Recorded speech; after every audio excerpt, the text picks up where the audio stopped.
waxaan leenahay sida reer galmudug khilaafka in laga fogaado lana xalliyo wixii la xalli karo khilaaf ah sidaas aan u dhaqanno daan Soomaalinahay oo waxaan leenahay galmudug ku daysada soo dhawaada saaxiibayaal kun soo dhawaada Awow Media maanta waxaan ka hadlaynaa ciwaanka aad kor ku aragteen oo ah galmudug oo noqotay hormuudka dawlad goboleedyada ka jira dalka Soomaaliya waxaan soo qaadan doonaa 4 qodob oo dad badan ay aaminsan yihiin in galmudug ay u horseedeen inay noqoto maanta hormuudka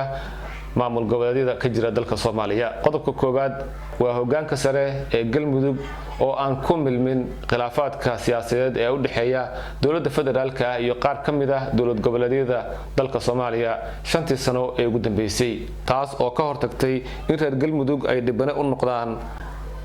isdiidooyinka siyaasadeed ee dalka ka jira madaxweynaha galmudug Axmed Cabdi Kaariyo Qorqor ayaa marar badan goob fagaar ah sidaan ka yiri annagu manihin dadka ku faana ama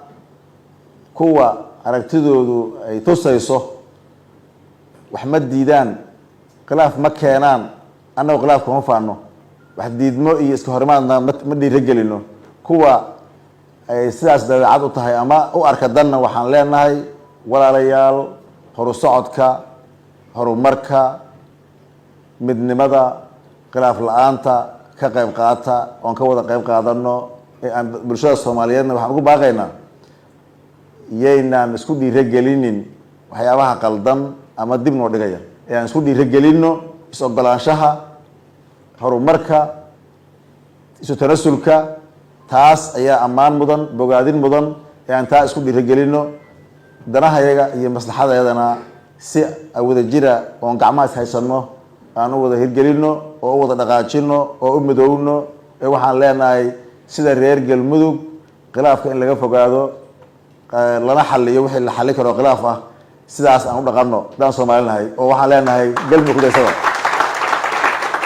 madaxweynaha galmudug Axmed Cabdi Kaariyo Qorqor waa hogaamiyaha kaliya ee si cad u sheegay in galmudug ay diyaar u tahay in laga qabto doorasho qof iyo cod ah taas oo muujinaysa in hoggaanka sare ee galmudug uu diyaar u yahay in codka laga raadsado shacabka reer galmudug meel ay joogaanba waa nabad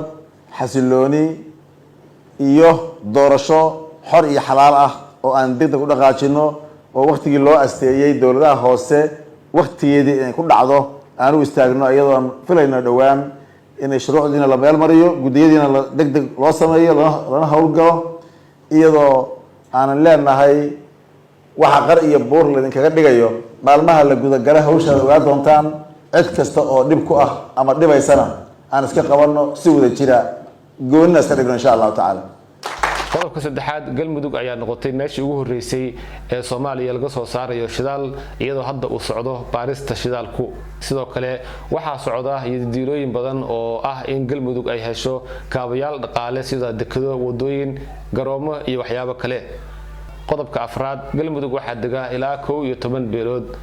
dhamaantoodna waxay qayb ka yihiin maamulka galmudug ma jirto beel aan matalaad ku lahayn maamulka galmudug tani waa qodob kamid ah qodobada galmudug u horseeday inay markaas noqoto hormuudka dawlad goboleedyada dalka Soomaaliya afartan qodob oo kaliya ayaan maanta ka soo qaadanaynaa laakiin barnaamijyadeena soo socda waxa aan ku soo qaadan doonaa